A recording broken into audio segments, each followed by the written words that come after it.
transforming ourselves so we can transform the world. How far can we go? This is London Real. I am Brian Rose. My guest today is...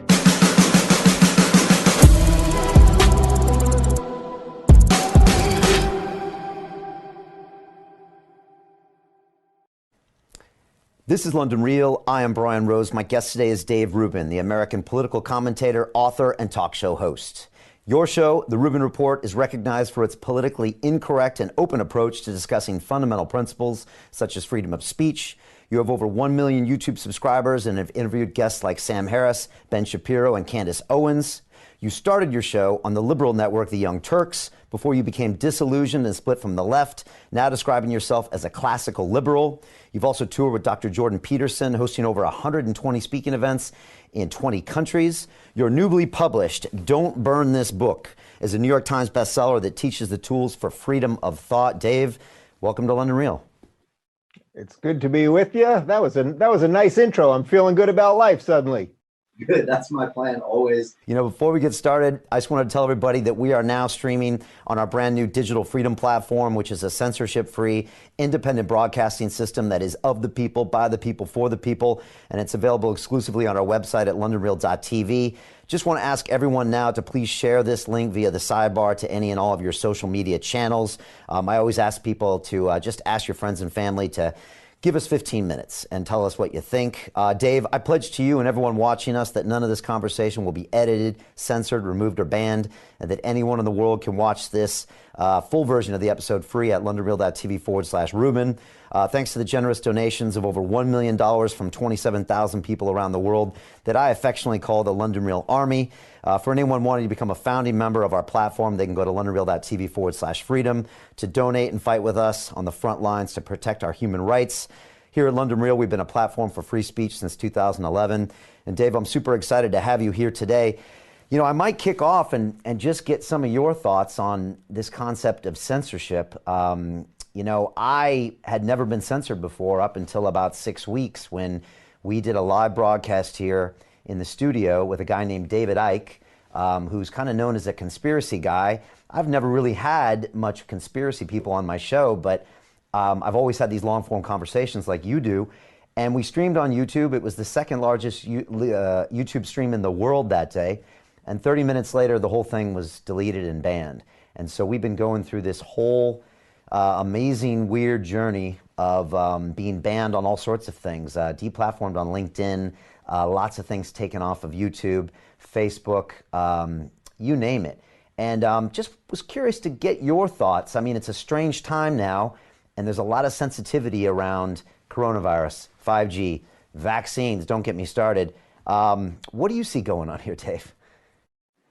Well, there's a couple things here that I think it's important for people to understand. So I'll discuss it at first from an American perspective, and then we can talk about sort of the big tech part of it. So from an American perspective, look, we have the First Amendment here, which guarantees our ability to say basically whatever we want. I think that the First Amendment is probably the greatest sort of man-made, written, codified piece of legislation that has ever been written down on a piece of paper.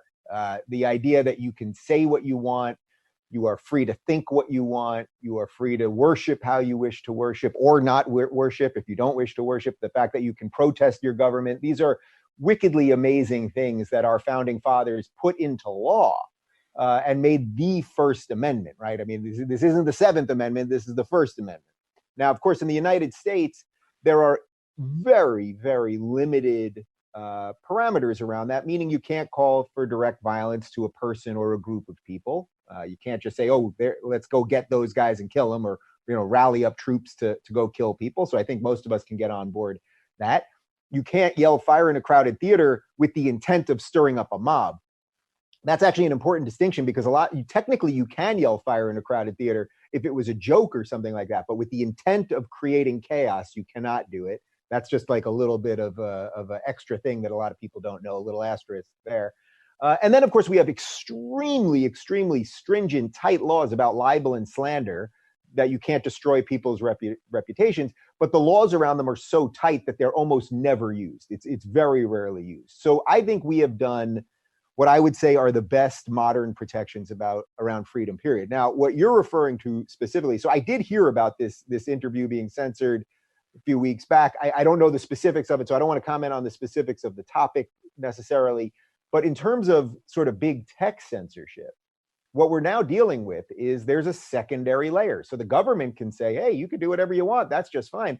But the way we all communicate now, whether it's streaming on YouTube or talking on Twitter or going on Facebook or Instagram or any of these giant platforms, this has become the new way we communicate. And, there is an argument that, we need to treat these things like the phone company. In other words, everyone can have a phone in their house in the UK and in the United States, and in most free countries, you can have a phone in your house.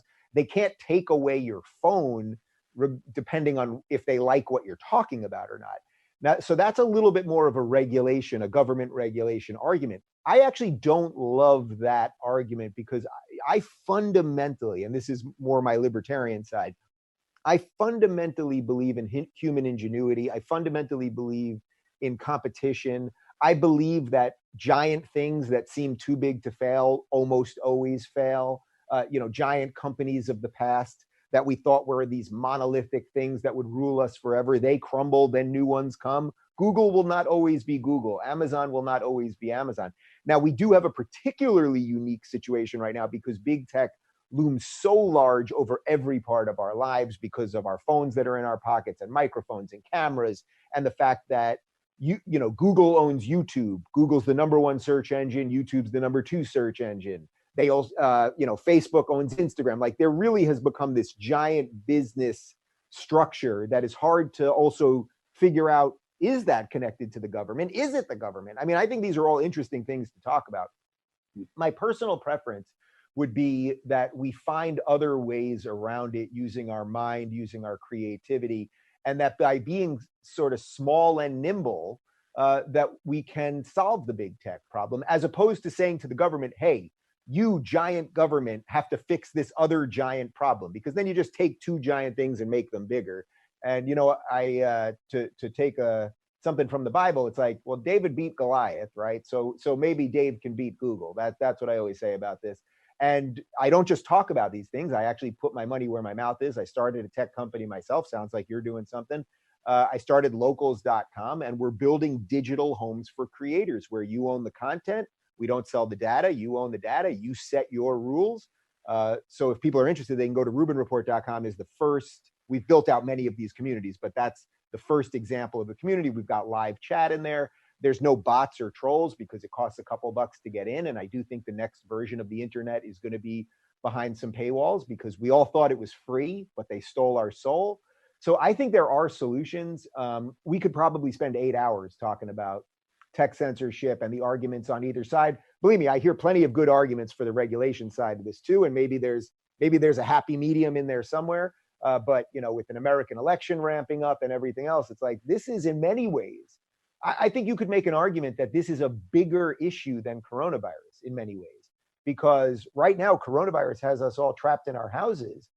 Excuse me. Coronavirus has us trapped in our houses, but the only way we can communicate is through these pipes. So if we suddenly can't communicate through these pipes, well, now we're trapped in our houses with nothing else. So there's a lot to talk about here, a lot to think about, and it shouldn't be a partisan thing if you want to be free.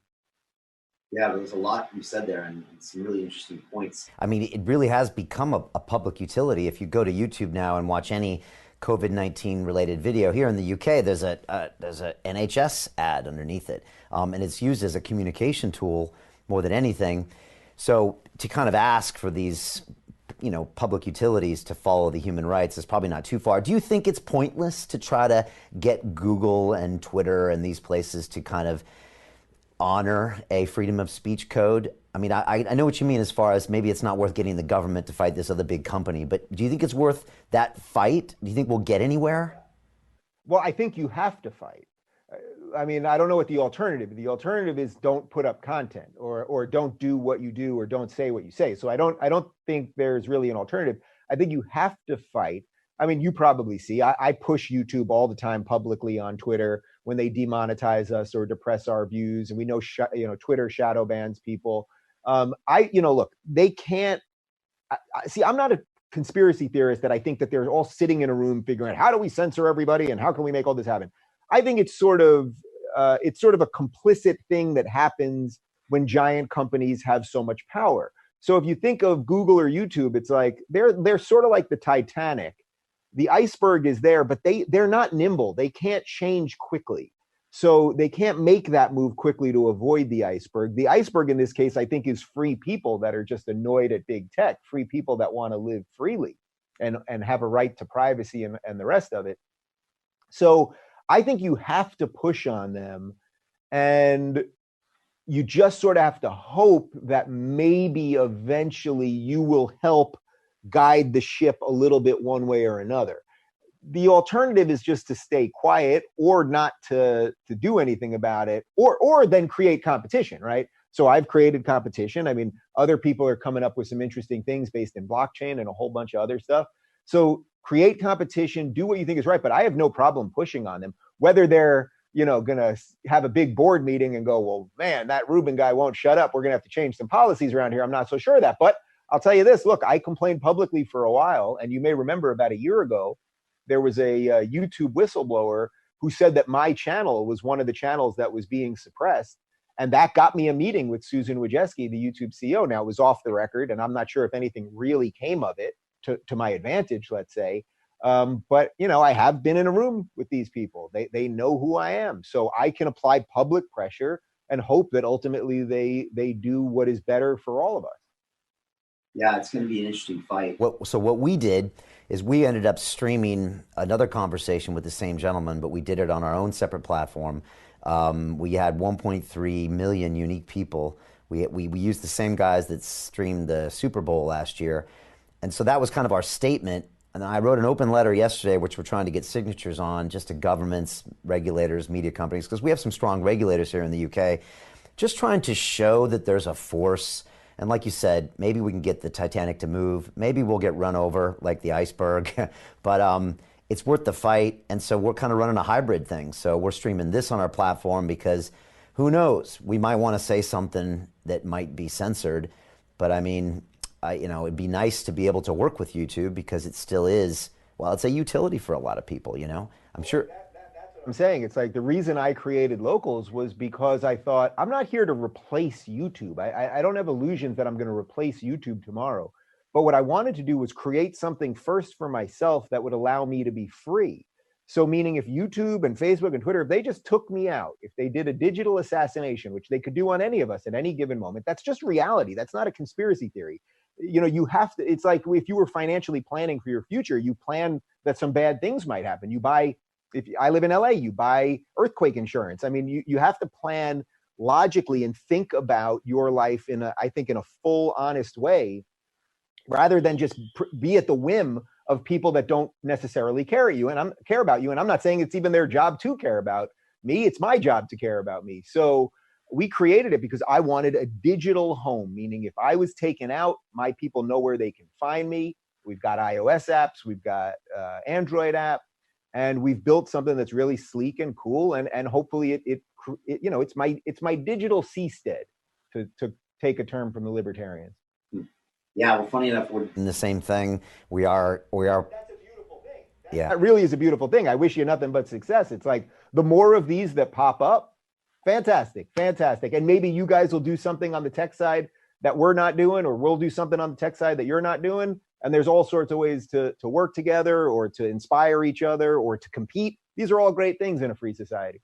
Yeah, I totally agree. I've already been contacted by some film directors who want to stream their movies on our platform because their stuff's getting pulled down from YouTube. So yeah, there's a lot of possibilities. I mean, honestly, Dave, I never asked for a donation in our 9 years at London Real. We created an academy. I thought I would, make money the old-fashioned way. But this has been great because so many people have said we want this, and now it's given us the funds to build the app, like you're saying, to build the blockchain technology, even a small legal fund, and we'll just be writing some letters and pushing back a little there. So yeah, it's interesting times for sure. And yeah, we're just going to move forward with this whole concept. It's going to be interesting to see how it plays out. And I agree. I don't think this is a conspiracy. I think they're a big company that makes a lot of money, and they have to make decisions in their interests. Yeah, that's not a conspiracy. They're doing what they think is right for themselves. That's not to say there aren't some bad actors there. That's not to say they don't have a political agenda. But a lot of people, I think, especially online, they go to this sort of immediate conspiracy, that the globalists are running these things and they're coming for all of us and all that. And it's like, I'm not saying that some version of that is completely untrue, but I don't think that's very productive anyway. I think what's productive is build things for yourself. Use your mind, your connections, your passion to find purpose, to solve problems. And that's the one thing that giant companies can never stop. They can never stop the individual. That is what the engine of the future is. It's the engine of tomorrow. It's what we all are. Yeah. Globalists, it's funny. I mean, in some ways, Alex Jones kind of paved the way for what a media company might look like after being deplatformed. And, he's kind of still done it successfully. So at least you can see someone who's on the other side and still broadcasting. Yeah, look, I'm sure some of the big boys aren't happy about that, but it's like, all right, do you want to actually take away this man's right to earn a living? That's not even a commentary on any of the stuff he's done or not done. If in my whole life I watch 5 minutes of his stuff, that's probably an exaggeration. I see videos of him screaming or whatever it is, and that's fine. I would have preferred that they just left him on the platforms. And if you don't like it, don't watch. I mean, that's the way you live, right? I mean, if you got a neighbor that's screaming all the time, what do? You ignore the guy. You don't, or you don't blow up his house. And I think in effect that's what they did here. Yeah, and there's also some downside when you do take someone off the web. Sometimes you get, I don't know, it can potentially get worse, I guess, if they go into these weird dark chambers. The line always moves. It's like, okay, whatever it is that they took Alex Jones out for, legit or not, it's like, all right, well, the line now was set. And now we got to constantly be moving that line, because it's not like they said, okay, here are the 10 things you can't say, and here's the strict policy, and we're upholding it. And the second you cross into that zone, you're zapped. That's it.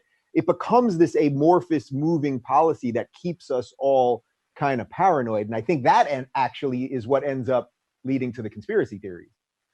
Yeah, I mean, I was on the phone with my YouTube last week, like, how can you expect me to even know what your community policy is all about? It changes all the time. I remember he remarked something like, you can't be a COVID-19 denier. And I was like, actually, that's not what happened. I said, how long that's been in your policy? He said, well, like 6 months. And I stopped and I said, 6 months? Are you sure? No one was talking about this 6 months ago. He said, well, I don't know. I'm actually not sure. And I was like, all right. So it does become this kind of amorphous thing, and then you're just kind of scared. And I even made an analogy. I'm like an abused child who doesn't know why dad is yelling at me if he had a bad day at work or he's been drinking. All I know is that I've been bad, and I better not do something. But it's not a healthy relationship. So anyways, onwards when it comes to that. Talk to me about what you see happening globally, but more so in the U.S. the last few months, i.e. coronavirus, lockdown, and now the current state of things, specifically where you're at in L.A. Yeah, well, we live in a strange time, to say the least. So I'm here in Los Angeles, obviously in California. We've got a progressive governor, Gavin Newsom, who was the progressive mayor of San Francisco.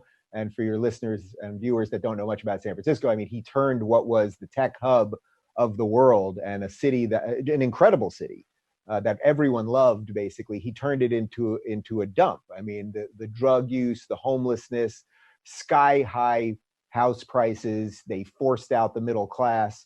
There's a meme going around the internet now for what you can buy for like $2 million in the suburbs of San Francisco. You can buy basically like a 2-bedroom, 1-bath house for $2 million that you'd have to knock down.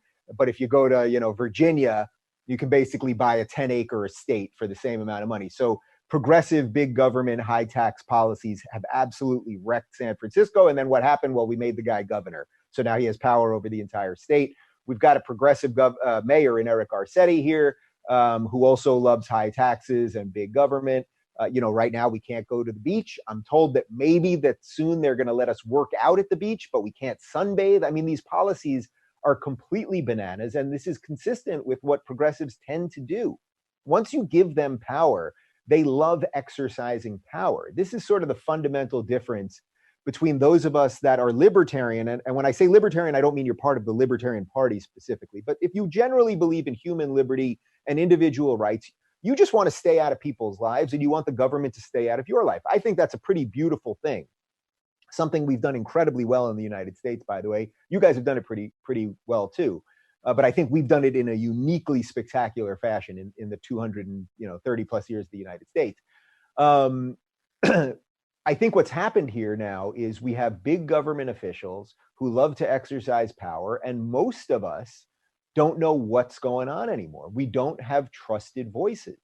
When they say, okay, well, you just can't go to the beach, and people say, well, wait a minute, we flattened the curve. Virtually nobody's sick. We haven't seen overrun hospitals. We've crushed all of these businesses. How does it make sense that you can go to a big box store? You can go to Target, right? They'll let you into Target, but the mom and pop shop that's a mile away that sells a lot of the same stuff, they can't let people in. I mean, these things make no sense. I don't want to get myself in any trouble here, but my hair is a little shorter today than it was last week. You know what I mean? I might have had to have done something. I'm not saying I did, but I might have had to do something, if you know what I mean. These policies, it's crazy. It's easier to get marijuana, which I'm completely fine with, than it is to get a haircut. Something is wrong in society. Something strange has happened here.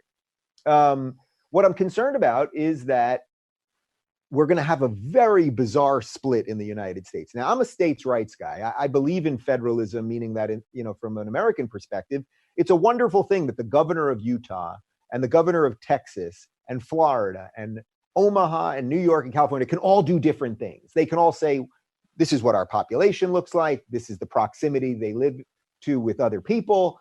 This is what our economy needs. And in Texas right now, they're opening up. California is not.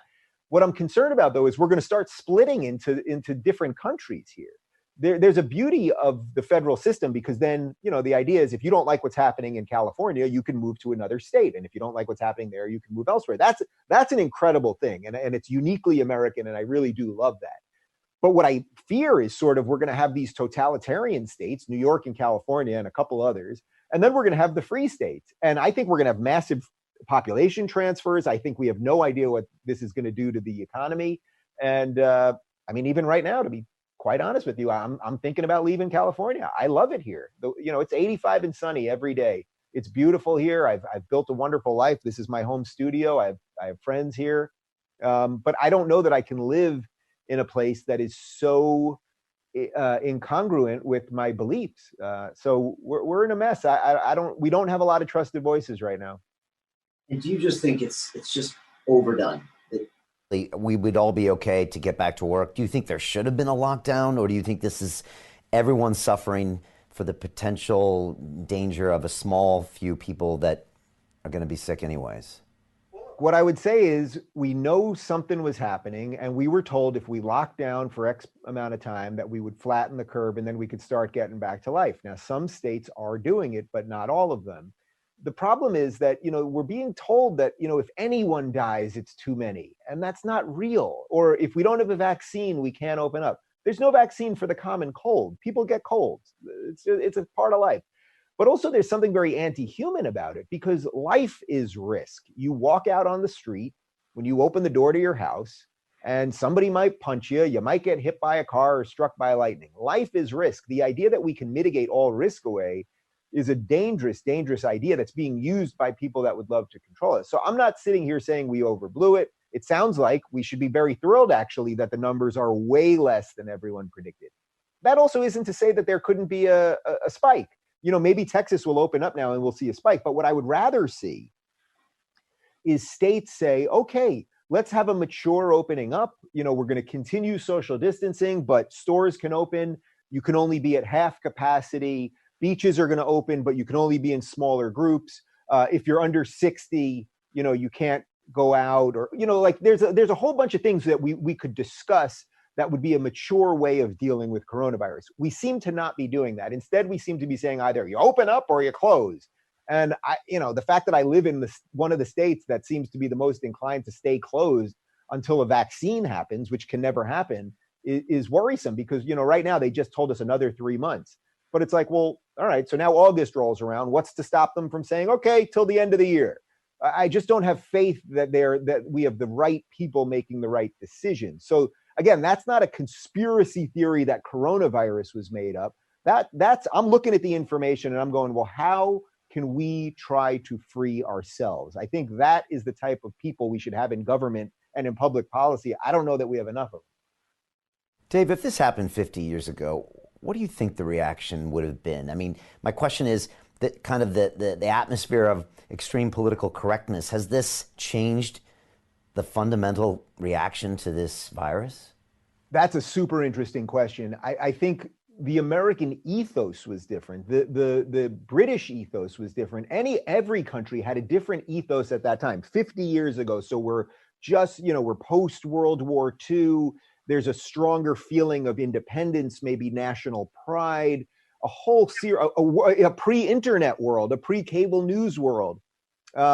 It's almost impossible to answer that question in a sensible fashion. I think the best I could say is I suspect that people would have had a little more guts to get back to work, that the average person who owns a mom and pop shop, who owns a restaurant, who is out there doing whatever their business is, they would have played by the rules for a while. And then I think more and more people would have stood up, which, by the way, we're seeing more and more people stand up. So when you see something like that woman, Shelley Luther in Dallas, Texas, I'm sure you guys saw the video. This is a salon owner who did a video. She said, I have to put food on my kids' table. My employees, they want to put food on their kids' table. We're going to open up. We're going to wear masks. We're going to socially distance. She did a whole video laying out exactly what she was going to do. We're only going to have a couple people in the salon at the time. Here's the information outside the door to make sure people are acting appropriately. And they dragged her, took her to court, and then that ridiculous judge saying, you have to apologize, as if it's a judge's right to tell someone she has to apologize. And she stared at this judge and said, I am not going to apologize for trying to put food on my kid's table. And it's like, lady, you are an American hero. And she's getting some of the accolades for that now. And I think that's the spirit that we need more. That it's not the spirit of, oh, let's just get out there and cough on grandma and pack stadiums full of people. It's the spirit of, let's take our lives responsibly and not hand over all of our decision-making to the people in power. Yeah, I guess it's hard to guess, but I would think we would have had a different reaction 50, 70 years ago. I mean, I'm from San Diego, but I've lived in this country for 20 years. And, in 1940, it was the Battle of Britain. And right where I am now was getting bombed every night badly. And they were joking that actually the theaters were still open. And the Brits are known for they just bring it, keep calm and carry on, and face adversity. I was in New York City for the 9/11 attacks. I was here for the 2007 bombings. And Dave, I was super impressed. By the next day, the whole country got back to work. And I was like, wow, these are people that know how to deal with adversity. And yet, they did a survey here a couple days ago and said 68% of the people would rather lose their job than go back to work and risk getting the virus. And I just think it's because they're so scared. I feel like the fear has been weaponized somehow. Yeah, I mean, first off, I would be leery of polls like that. And we know that, if polls answered everything, well, then Hillary Clinton would be president. So you got to take them with a bit of a grain of salt. But also, I think the scary part here is I was also in New York City for 9/11, and I remember what it was like as the city started to come together and the rest of it. And it took time, and you could smell the rubble. I lived on the Upper East on 90th and First, so almost the polar opposite part of Manhattan from the World Trade Center. But for days, if not weeks, you could smell soot. You could feel it. There was, I had people staying with me, friends that couldn't get out of the city. The litany of stories that people have. But something weirder has happened now, because it's not like we were struck by something where we can all smell it and taste it and see it and everything else. This is more of an invisible enemy. And they're saying, oh, it could kill you and it could kill grandma at any moment. That does make it makes it scarier, because it leaves you in your head thinking about what to do. I was talking to a good buddy of mine this morning, and he lives in New Jersey. His mom is 81 years old, and she's in Florida, in a little condo in Florida. And, the summer's coming. Usually people get out of Florida in the summer because it's basically oppressively hot there. And they don't know what they're going to do, because she doesn't want to live alone in a Florida summer where it's incredibly hot at that age. But she's been safe and locked down herself. But he's afraid, well, he doesn't want to put her on a plane. So can he drive down to Florida and bring her back? And then, you have to stop on that drive because it's a 24-hour drive. And what do you do then? And I mean, I mention this because there's so many things that we all have to think about. I haven't seen my folks in a couple months. I want to hug my mom. She's back in New York. Can she get on a plane? Can I go there? Like all of these things, I think it's going to change the way we all look at the world. I think many of us are going to realize we want to live closer to family. We want to be able to protect ourselves. Maybe we want to be able to grow food, not be so reliant on the big systems. I think if you've got your head on straight right now, there's a huge opportunity to blaze a trail to a good life. But that doesn't mean it's not scary in the midst of it.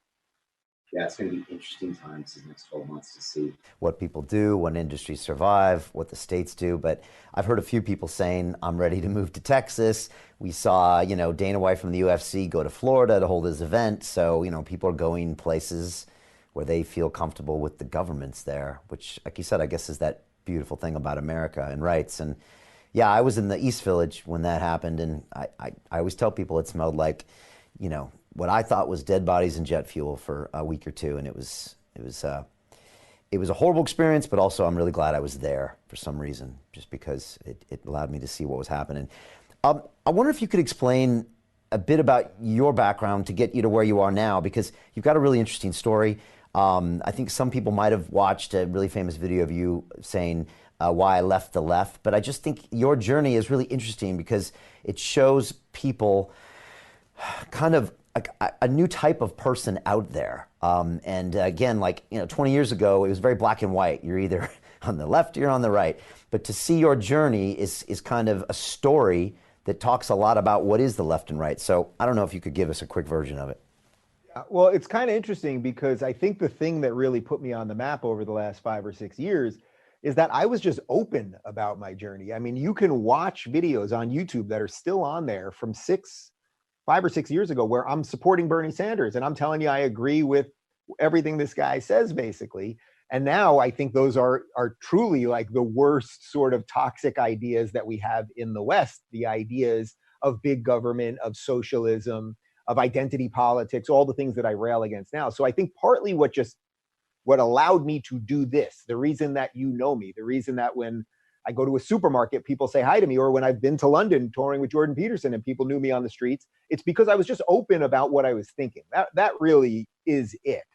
And then on top, I've obviously interviewed a lot of interesting people, but I think what interests people about me is, here's a guy who was just kind of honest about what he was thinking. I really think that is it. The why I left the left thing, it's kind of funny because I did that PragerU video that was one of the real moments that everything leveled up, and it was called Why I Left the Left. And I tell this story right at the beginning of the book.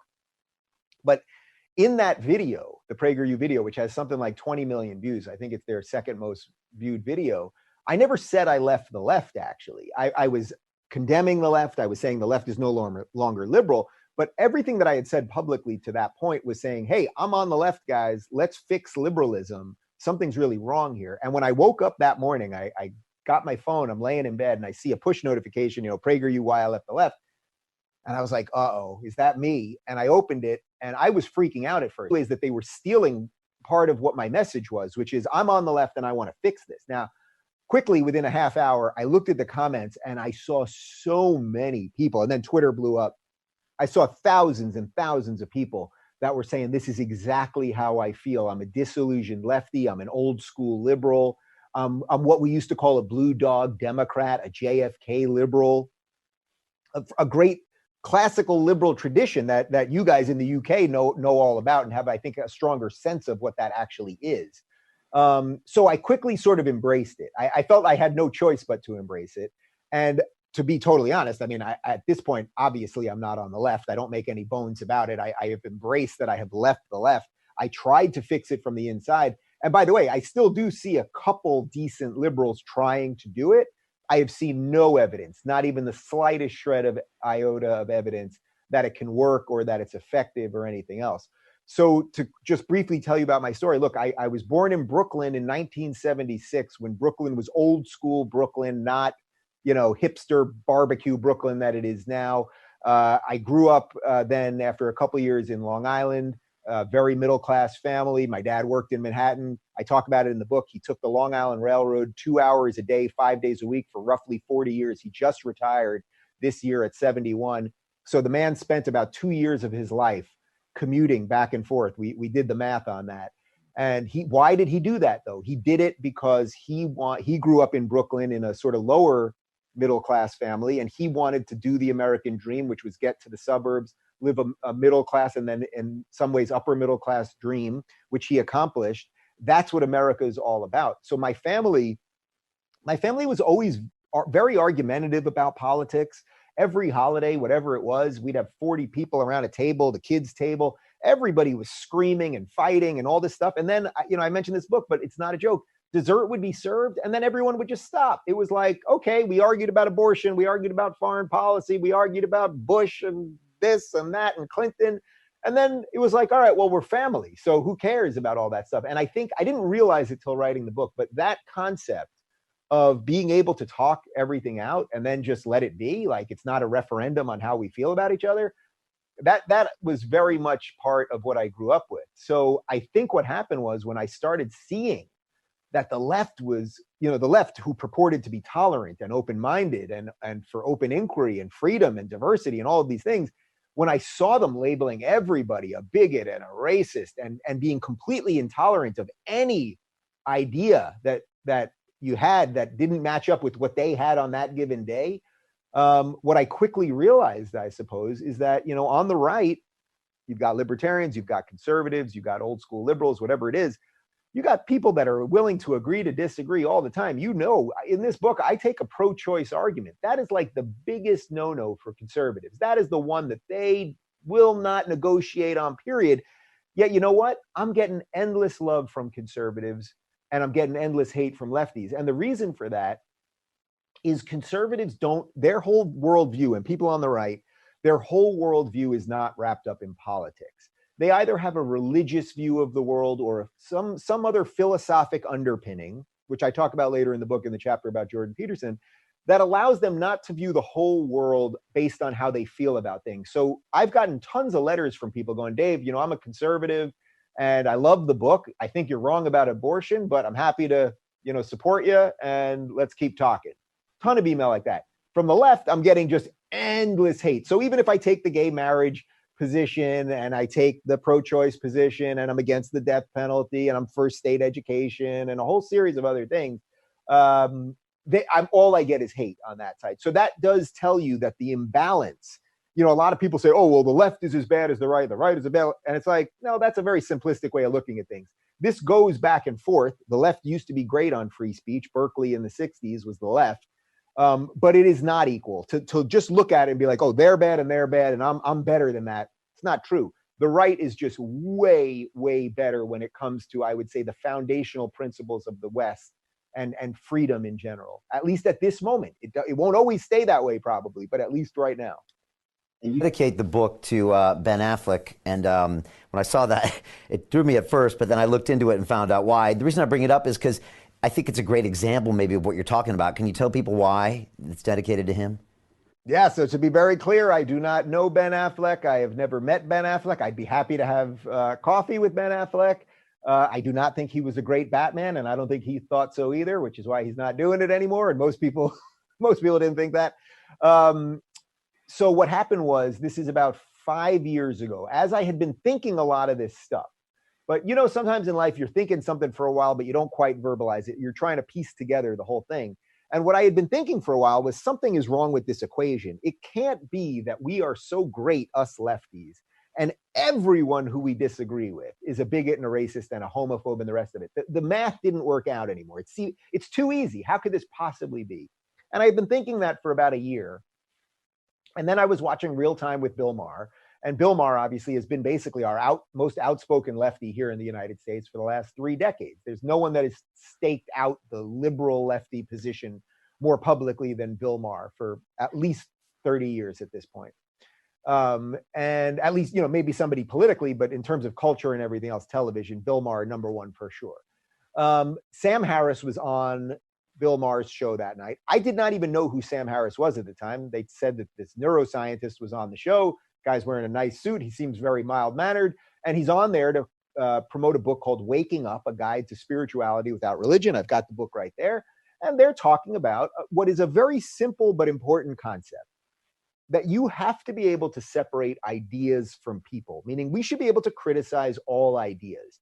That means you could criticize the Old Testament. Nobody would think that means you hate all the Jews. If you criticize the New Testament, nobody would think you hate all the Christians. They started talking about this in the context of the Quran and Islam.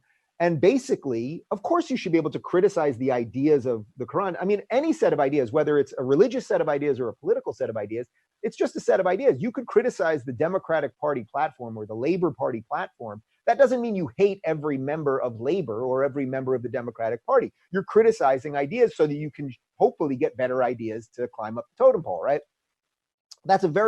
It's a simple concept, but it's one that seems to be lost on people. So they were discussing that and making some very obvious points. And Affleck started huffing and puffing and got red in the face and banging his hands on the table and very morally righteous and all this indignation. And basically he said that Maher and Sam Harris are gross and racist. And suddenly when he said it, it clicked in my head.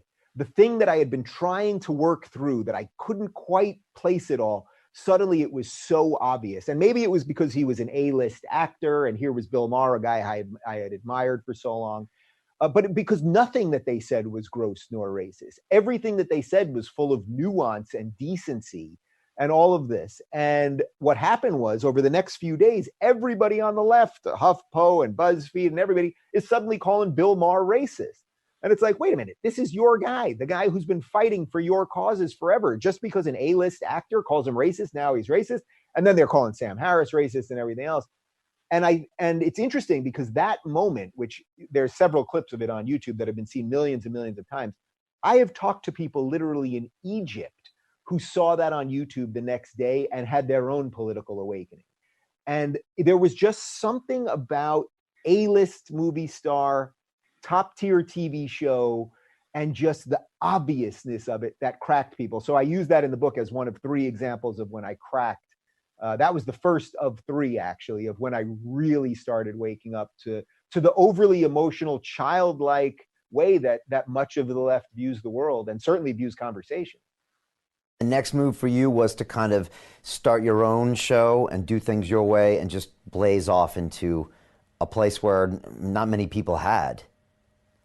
Yeah, I mean, well, so eventually I left the Young Turks because they were one of the prime attackers of Sam Harris after that. Cenk Uygur, who made it his job, he's the head of the Young Turks. He basically devoted his life to trying to lie and slander and destroy Sam Harris.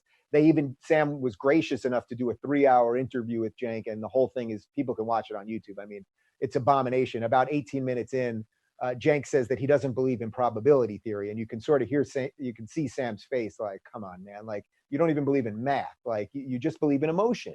And that is very consistent with a lot of what the left's arguments are. So shortly after that, I left and I joined Aura TV, which was Larry King's digital network. Yeah. And I interviewed Sam Harris, actually, as my very first episode of the show. And really, that was the beginning of when I really started saying what I think. And not only saying what I think, but exploring those ideas with a lot of other people. So, and by the way, several of those people were from the UK. Maajid Nawaz, who I think is just an exceptional thinker, who has such a muddled history in his comes from being involved with extremist groups and now is a true fighter for liberalism. Your great export, I think one of your greatest exports, Douglas Murray, has been a wonderful influence on me. And I started talking to all of these people and realizing, wow, we sort of saw the world in a similar way. We sort of viewed the world through a similar lens. And yeah, we had different political disagreements. And there was a night, I mentioned it in the book, where this is years later, when I'm on tour with Jordan and we're in London, and we had dinner at Douglas Murray's flat with Douglas and Jordan and Maajid, and we argued about everything all night long. And then guess what? There was some whiskey at the table. We all said goodnight, hugged it out, and that's it. And that's how most people are. That's how most people are. But we've been tricked into thinking we have to hate people because they think different things than us. Yeah, I love this spirit you have when you were a kid to have those healthy arguments at the dinner table. I think I did too. And funny enough, I had Robert Kennedy Jr. on the show last week, and he's known for, he's not an anti-vaxxer, but he's been talking a lot about vaccines, and some of his family came out against him, and he said, Brian, in the Kennedy household, that's what we did. We argued at the table, and then that's it. That was what we did every night. My dad encouraged me. We always took other sides. That was what the compound was like. And but it's interesting how you say that the ability to do that is more of a right thing as opposed to with the left, where it becomes personal and emotional and judgmental and can turn into hate as opposed to debate and solutions. Let me give you just a couple quick examples of that, actually. So I have had Ben Shapiro, who is a Orthodox Jew. He has an Orthodox religious opinion on gay marriage. I'm married to a man. My studio's in my home. Ben comes into my home to tell me this. But my feeling is he's entitled to his own religious belief. And as long as he's not trying to legislate my life, well, we can agree to disagree. What right do I have to tell him that his private religious beliefs should not be held by him? That's a crazy proposition.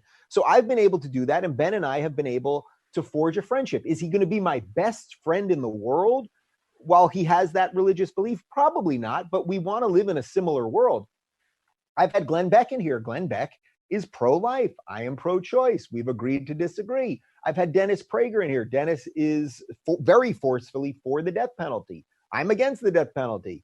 Okay, big whoop. Dennis and his wife came over and had dinner here a couple weeks ago. It's not for some reason. There is a technical reason that people on the right are more willing to agree to disagree, and that's because they believe in individual rights.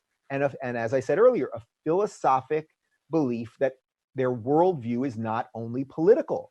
The leftist worldview is only political. So it only is about government. It's only about how we can reorganize society, about how we feel about it. That is incredibly dangerous, and that's why they purge people.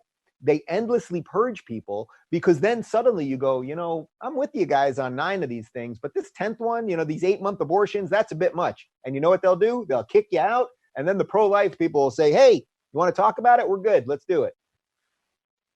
It's a great lens. I mean, it's hard that I've never seen that before until you can articulate some of these things. That's why I think your journey is really interesting, and why you probably got so many comments and so many emails, because it finally people are like, yeah, that's what's been going on, and now I see it in a bunch of places, and now I guess I'll act accordingly. And I think one of the reasons I had such a knee-jerk reaction 6 weeks ago when my content was banned and censored is because for 9 years here, I've had people in studio having long-form conversations. And honestly, Dave, I didn't agree with most of them. I've had people on my show that I don't agree with, but I listen to their point of view. And what happens is sometimes 2 and 3 years later, I'll actually change my mind. And I'll be like, maybe they were right about that. And I've gone not 180 degrees, but I've definitely gone 90, 120 degrees on a lot of my guests. I mean, it's shocking to me, and I leave all the interviews up so you can see, I'm against this guy, but now when I think about it, he's for the guy. And even this guy, David Icke, I thought he was out of his mind 5 years ago. Some of his theories are really out there, and I didn't want him on the show, but then I was like, well, what are you doing? Let's have him on and listen to him. And every year, more of his stuff just made more sense to me. So, and I know you do that as well. You have people on your show that you don't agree with. Well, of course. I mean, that's how you learn from people. You can learn from people who know more than you, and you can actually also learn from people who don't know what they're saying. So, sometimes, I say this all the time, but sometimes I'm interviewing somebody and it's obvious that they're sort of just BSing through it. They're just saying a lot of words, but they're not really getting anywhere.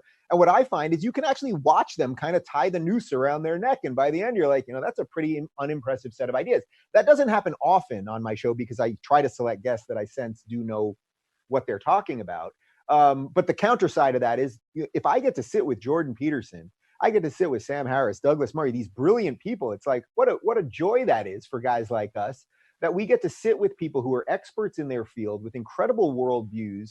And we get to then incorporate some of those things. I think the reason I'm able to communicate ideas effectively is because I've done that effectively, because I've listened effectively. So I can't plow through every historical reference and psychological precept that Jordan Peterson can. But what I can do is take the heart of it and open that up to other people. And I suspect it's probably something similar for you. But one of the interesting things that I've found in the last year or so is that the more that my views are known publicly, in some ways it's made my job as an interviewer harder. And I'll give you an example. I'm sure you've had a version of this yourself. I had Marianne Williamson on. You may remember her. She was one of the Democratic candidates. She was the healing crystals one. She was sort of bananas. I brought her in. I treated her exactly the same way I have treated every single one of my guests. I have never treated a guest disrespectfully.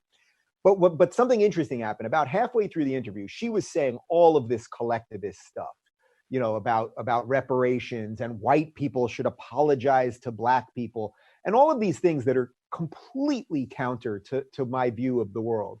There was a video that was played of her at a church where she had white people going up to black people and apologize, touch them and apologize and pray. And it's like, I'm not guilty for anyone's sins other than my own. And no one in my family owned slaves. And even if they did, that would not be my fault. And the idea that we would punish people of today or put guilt on people of today for someone else's sins, well, ironically, that's a very religious notion in a bizarre sense from the secularists, right? From the total secular people.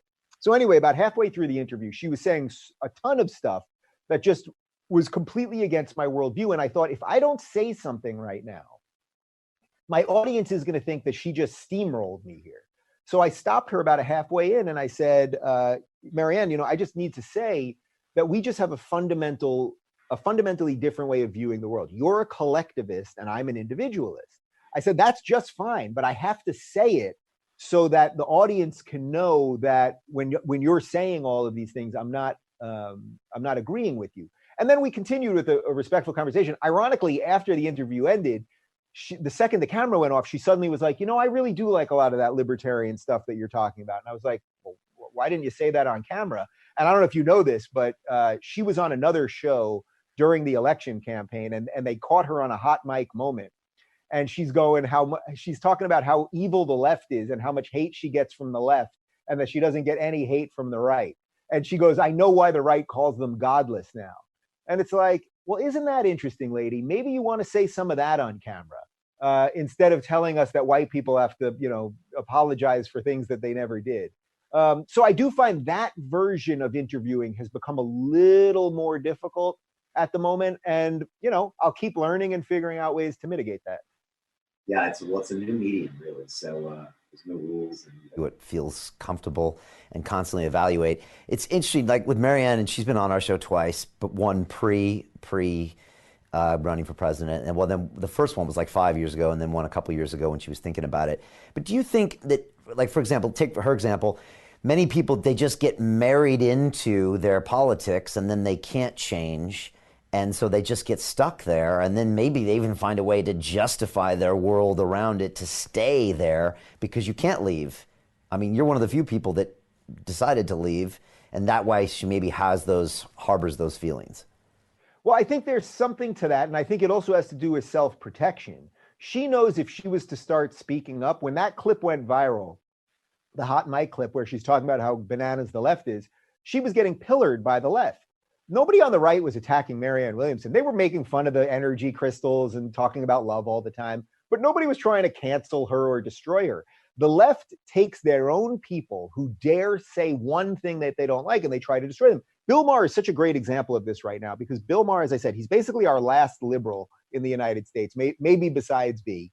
And at this point, although I still consider myself a classical liberal, in many ways I'm much more on the right. I would say I think I'm working on my second book now, and I think I'm going to title it The Modern Conservative, because I think there is something really interesting happening on the conservative side. But Bill Maher, who hates Bill Maher these days? It's the progressives. Who loves Bill Maher these days? It's the conservatives. The conservatives who disagree with him on all the policy stuff, they go, he's good on the First Amendment.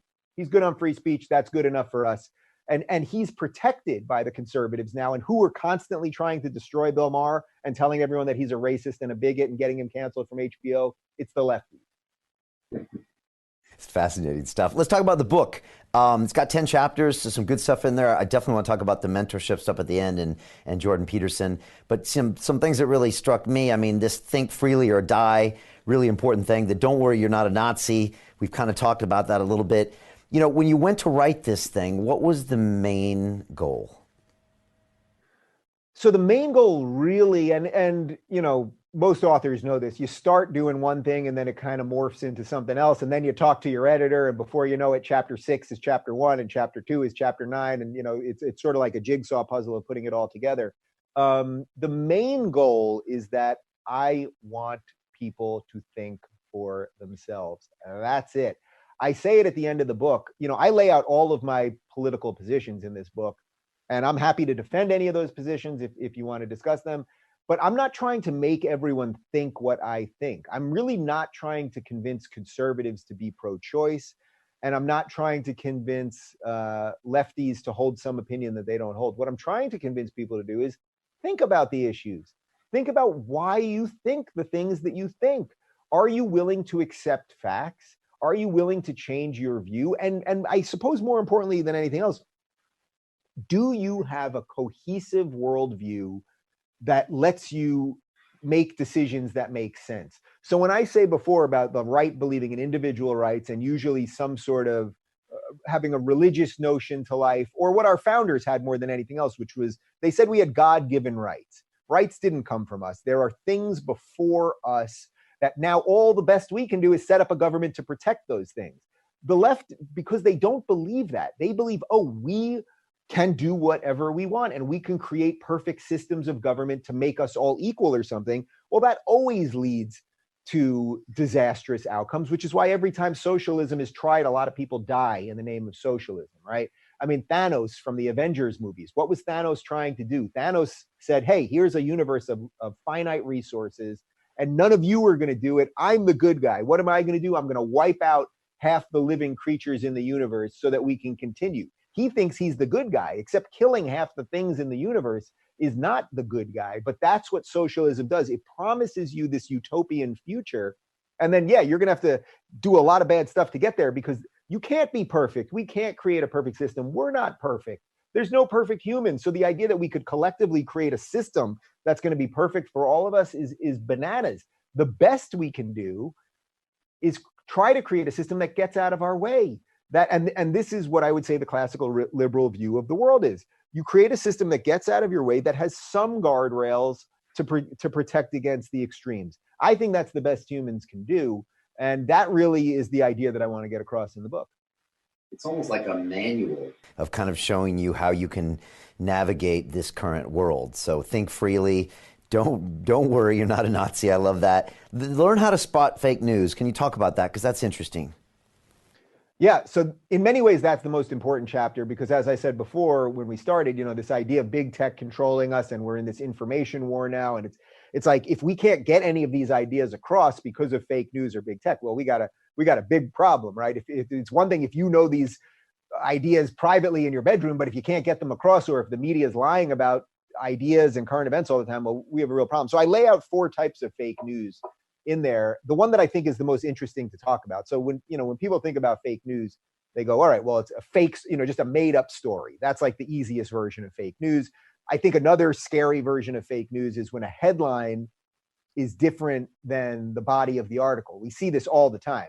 You see a headline that says one thing, you read the article, and then in the 9th paragraph, it's like, wait a minute, that's not what the headline says. I think that's a type of fake news. The fake news that I'm most interested in, though, because we see a lot of this, is the stories that the media won't cover because it doesn't fit their narrative. So the best example I can give of this right now is that, Joe Biden has these sexual assault allegations from this woman, Tara Reid, who's a former staffer. They're just assault allegations. I'm not commenting on whether it's true or not. I have no idea. But it's the exact same thing that happened to Brett Kavanaugh a couple of years ago. I was actually on tour with Jordan Peterson in Europe at the time, and people were literally coming up to us on the streets of London and Dublin and asking us what we thought about Brett Kavanaugh. And I thought, this is absolutely insane. People live across the pond are asking me about sexual assault allegations about our Supreme Court nominee. Like, this doesn't seem very healthy for anybody. And I genuinely remember thinking that. So all Kavanaugh had were allegations. All Biden has are allegations. So the same thing. Now, we know when it was against Kavanaugh, who's a conservative, so he's on the right, he's a scary Republican, the media went crazy. It's on the cover of everything, every lead story, New York Times, CNN, hit pieces, the whole thing for weeks. With Joe Biden, because he's a Democrat, he's a good guy, they ignore it for weeks. So on weeks, I'm sure you saw it on YouTube and Twitter, everyone's talking about it, but CNN's not touching it. New York Times isn't touching it. And then finally, after about 3 weeks, it gets to the point where they can't ignore it anymore because there's too much talk online. And then they finally cover it. This is a version of fake news. And not only when the New York Times covered it, they covered it, I think, on page 23 or 24. And there were several paragraphs in the article that dealt with Donald Trump's assault allegations. And again, I'm not commenting on whether Trump, Kavanaugh, Biden, any of it could be true or false. That's actually irrelevant to the fake news part of it, which is that the media runs with stories they like and they bury stories they don't. And I think that's probably the most dangerous one, because then it's really on you to find truth. And that's tough because we got lives. You got things to do in your life besides hunt down what the media isn't telling you about. So is fake news something that only is generated from the left or from some of the tenets of the left? Is that what you're saying there? Well, I don't really discuss that specifically in the book, but no, fake news could be on any side. Look, if we only share stories that fit our worldview, then that is a type of fake news. You know what I mean? If you only were outraged when leftist college kids were shouting down right-leaning speakers and not when right-leaning kids do it to leftist speakers, then that would be a version of fake news by omission. Right now, I would say, though, because the media establishment is so heavily left, I mean, everything that's mainstream in America is left except Fox News. So because the entire establishment is left, well, then it seems to play in one direction.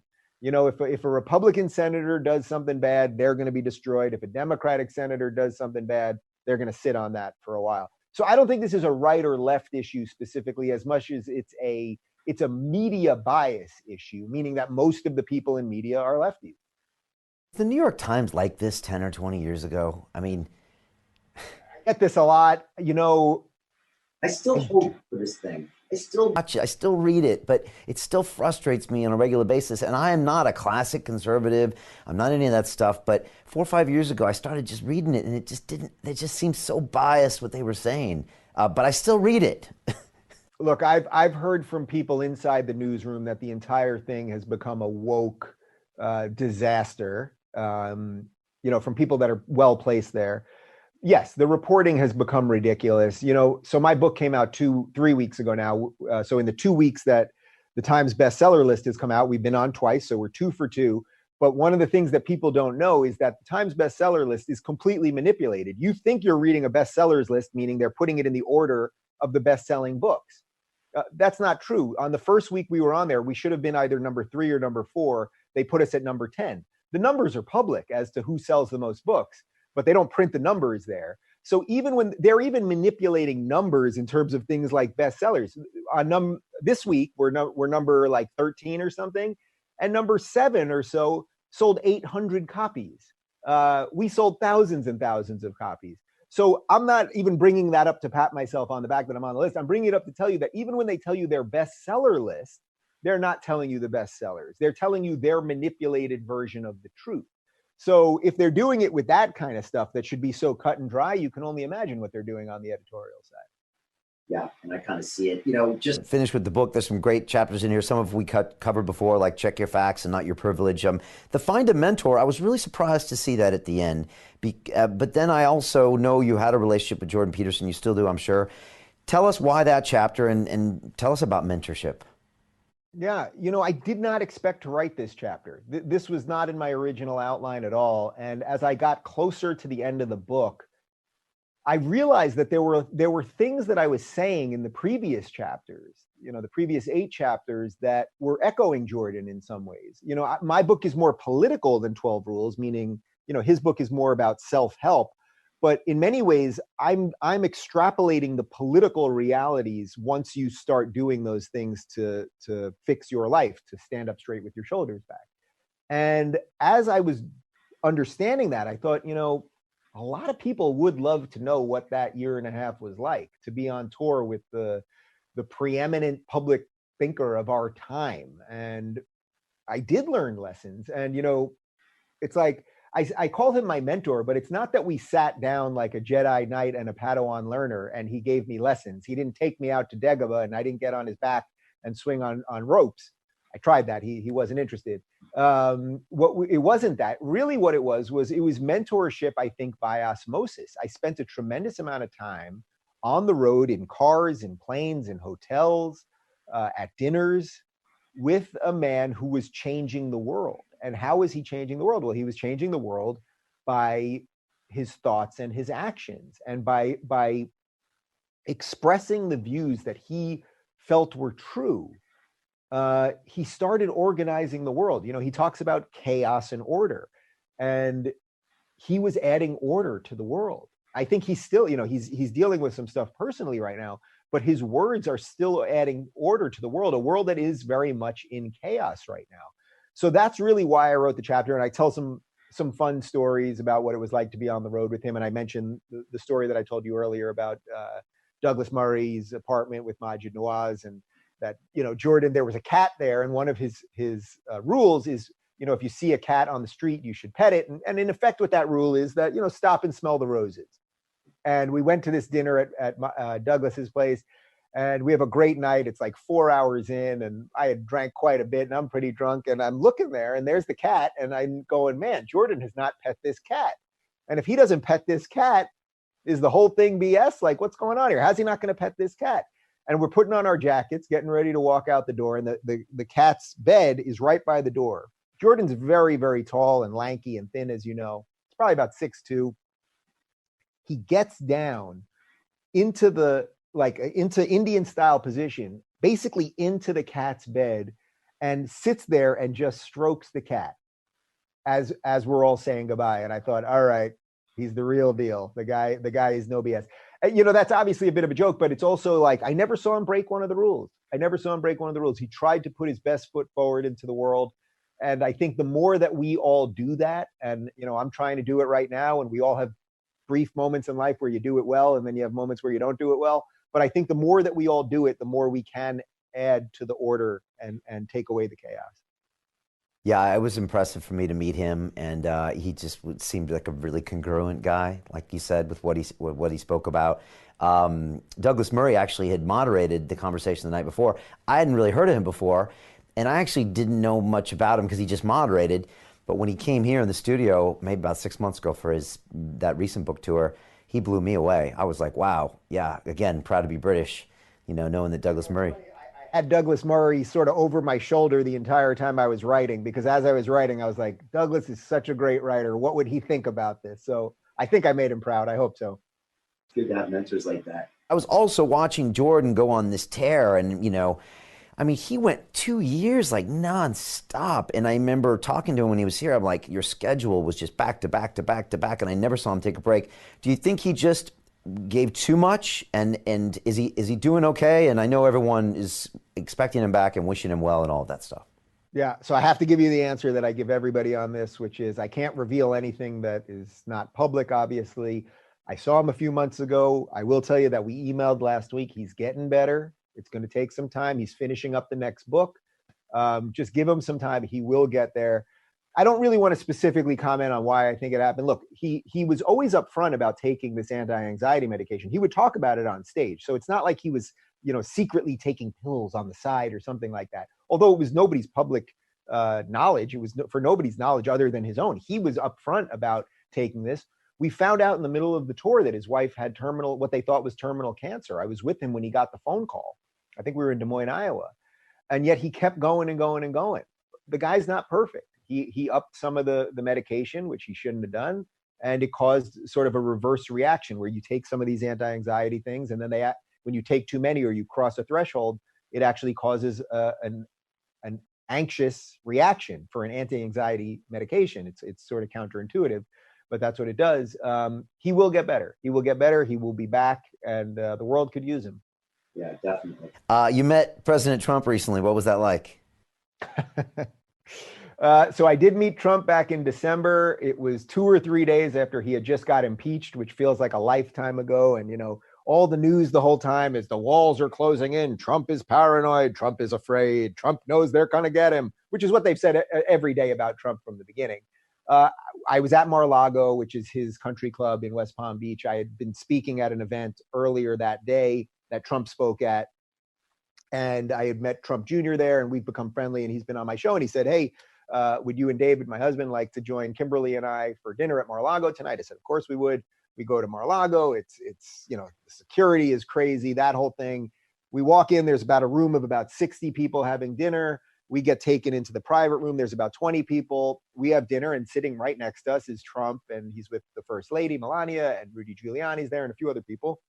And we have a lovely dinner. I really like Junior and Kimberly. They're great. We, by the way, we talked about politics the whole time, and we don't agree on everything, and that was very obvious, and it was all good. Everybody was okay at the end. And then the dinner's finishing up, and Junior says to me, hey, do you want to meet my dad? And I said, of course. And we go over. And now remember, this is 2 days after the vote on impeachment had just happened. Everybody in the media is telling you Trump's freaking out. The guy's sitting there. His shirt's wide open. He has no tie. So his shirt's like this. His hair's a little messy. He's laughing with Giuliani. He's having a ball. Junior comes up and says, hey, Dad, I want you to meet Dave Rubin. He's got a great podcast. And Trump's sitting, and he looks at me. He looks up, and he's like, yeah, I kind of recognize you. I said, oh, well, I'm on Tucker Carlson a lot. He goes, oh, that must be it. Okay. And then he turns to David, my husband. He says, well, who are you? And he goes, well, I'm his husband. And Trump goes like this. He goes, slaps his hands on the table. He goes, well, that is just great. That is just great. He goes, I want to get up and shake your hands. He stands up. He's very tall. He shakes our hands. He says, that is great that you guys are here. I'm thrilled. And then he turns to Melania. He says, honey, can you believe it? These guys are gay. They're married. Their only problem is that they're too good looking. Then Melania starts sort of making eyes at David. So he walks around the table and starts talking to her. And then Junior got pulled aside. So I had about 3 or 4 minutes alone with Trump. And this was just when there was a rumor that Bloomberg was getting in the race. We talked about that a little bit. And then I chatted with Melania, and it was perfectly nice. I'm not sitting here telling you the guy is the most moral person in the world or anything else. But what I'm telling you is he does not care about anyone's sexuality. He's not coming for the gays. I would say this is completely in line with what I think about how he feels about race and the rest of it. I don't think this guy cares what your skin color is. As a matter of fact, Candace Owens was there as well. She happens to be Black. She was there having dinner at Mar-a-Lago. So if he's doing racism, he's not doing it well. If he's doing homophobia, he's not doing it well. And, it's funny because it was in the middle of impeachment, which turned out to be absolutely nothing. And in many ways was perhaps a distraction from dealing with some of the early warnings on coronavirus. Yeah, that's a great story. I've heard a few stories like that, where there's Dana White from the UFC or Brad Parscale, who's this social media guy. Brad was like, he's just a cool dude. You just hang out with him, and it's not what you think he is and not what he's made out to be. And, so what you say is... Thing in line with that, when Junior introduced me, I put my hand out and I said, it's an honor to meet you, Mr. President. And the way he looked at me was, I could have said, yo, Don, what's up? And that would have been fine too. The fact that I said it's an honor, I thought that's what you say. When I met Melania, I said, it's an honor to meet you, Madam First Lady. I said to David later, I said, well, what did you call Melania? He said, hi, Melania. And it's like, I don't think they cared. They weren't trying to get in on this thing. I don't think that was the grand plan. So I don't think they were sitting there going, well, everybody better refer to me as Mr. President, Madam First Lady. No, it's just an interesting piece of the puzzle. Yeah, it's funny. I've been watching old interviews with him. I know it comes on my YouTube feed of him like on the Letterman show and on Conan O'Brien, 10 years ago, 15 years ago. And, on one hand, he's like the Trump Tower guy. And on the other hand, he's just the regular guy. It's just this weird mix that I guess most people can't put their head around.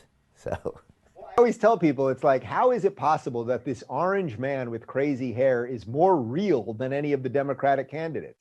How is he more real? And yet he is more authentic than Elizabeth Warren, than Bernie Sanders, than Pete Buttigieg, the rest of these guys. Doesn't make any sense, yet here we are. Here we are. What's next for the Rubin Report? Are you going to be doing remote shows like for a little while? I mean, honestly, I never did these until a few weeks ago. We did 9 years only with people in London. What are your plans? Yeah, it's interesting. Well, when I finish up with you in a few minutes, I got about a 10-minute break, and then I'm interviewing Rand Paul, who I've wanted to have on the show for a long time. So I'm excited about that. We're discussing how we want to move forward. Look, the fact that we can do these all this way, we're missing something, right? It would be great. You're an interviewer. You like to sit across from somebody, look them in the eye, and exchange those ideas. Maybe the day of that is ending, unfortunately. Maybe that won't be as important. So we're considering all sorts of things right now. As I said, I'm frustrated with California and LA particularly. So I don't know exactly what we're going to do. I know that I'm going to work on a second book for sure. which will be related to that modern conservative idea that I mentioned earlier. That's actually the first time I've said it. I think that's going to be the title. So you got breaking news right there. There you go. And we'll keep doing the show. I really like, as much as I like being interviewed, I really do like being on this side of the interview too, because I do feel that I have something important to say. So, we'll try to blend that a little bit. And, more important than anything else, I'm my own boss. So I'm probably not going to fire myself, and we'll figure it out. And just on that point, like when you do sit down and interview someone, how do you strike that balance between talking too much and not? I mean, one of the greatest compliments I get, which is maybe also one of my faults, is that I listen a lot and I let people talk. But then when you do that, people don't necessarily know it's your show or who you are. The typical broadcaster from days past is they dominate the conversation. So where are you, and how do you find that balance? Yeah, well, I sense that we have a similar feeling on this. My name is right there. It's called the Rubin Report. My ego has been stroked. It's okay. People know who I am. I'm not here to, look, as an interviewer, I'm not here to teach that person something. There might be moments where I do talk a little bit more because I can't quite figure out what they're saying, or what they've said is so out of balance with what I believe, or they've said something that I think is so great I want to expand on a little bit more. But I think the proper way to interview someone is to interview them, is to ask the right questions. You've asked me the right questions that have kept me engaged the entire time, that some of them are, you had to get some of the standard stuff out, but then you've asked me some of the stuff that's like a little off the beaten path. I think that's how a good interview is done. Maybe it's not for everybody. I always find it funny. I'm guessing you get a similar criticism. People say, well, Rubin's too nice. And it's like, well, we live in a time when everyone's trying to kill each other. Everyone's trying to destroy each other. If my criticism is that I went against the grain and treated people with respect, I'll take it. It's funny. That's the reason the regulator here, Ofcom, sanctioned the television station that actually ran it, is because they said that the subject went unchallenged for 2 hours. And it's like, for me, like, I don't need to have 4 people on a panel yelling at each other. It's like, I want to have someone on. I want to give them a chance to present their IP.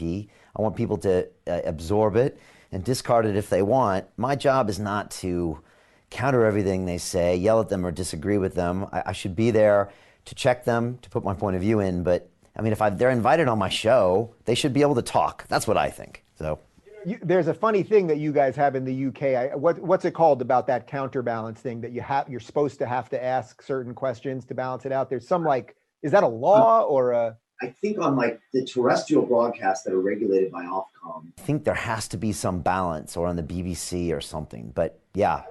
So when I was in London with Jordan, I did a show on, I think it was Sky or BBC or one of those things, where it was very obvious to me that the interviewer had to ask me counterbalance questions, but I didn't sense that he believed what he was asking. And because of that, he ended up asking what I thought were basically idiotic questions. So several times I had to say to him, I don't really understand the question. I wish I could remember. It was called Unfiltered, maybe, or I forget what it was called, but they edited it even in a very bizarre way, because he felt he had to somehow get me. And yet I knew he didn't really believe that. And I thought this came off pretty stupid, because what people like is authenticity. Yeah, and I think Jordan had a little bit of that with the Channel 4 interview. Where, yeah, some of it was real, but some of it wasn't. So when he pushed back, it was like there was nothing there. So what you're saying is, yeah, a little bit of something there, without challenge being there. What's next? So Don't Burn This Book is out. You're going to do virtual tour. Maybe you'll hit the road. The hope is to hit the road if the states start opening up. We sold out on Amazon UK the first day, but I was told that yesterday we're restocked, so people can get the book on Amazon UK, and just keep going. That stuff, man. It's a great read. Pulls me in right away, and it's hard to write a book that doesn't err on the side of being complicated, and this one doesn't. So congratulations, man. It's really good. I appreciate it. I've enjoyed talking to you, and hopefully they don't censor us too much. Yeah, I hope so. Look, next time let's do this in London. In person. But thanks, Dave. I'm a big fan of your show and the book, and yeah, I appreciate your ideas. Awesome. Thanks a lot. Enjoyed it. All right, cool. Thank you, and thank you to everybody for watching. We'll see you next time on London Real. At London Real, we believe that individual transformation can change the world. Join us and start your journey today.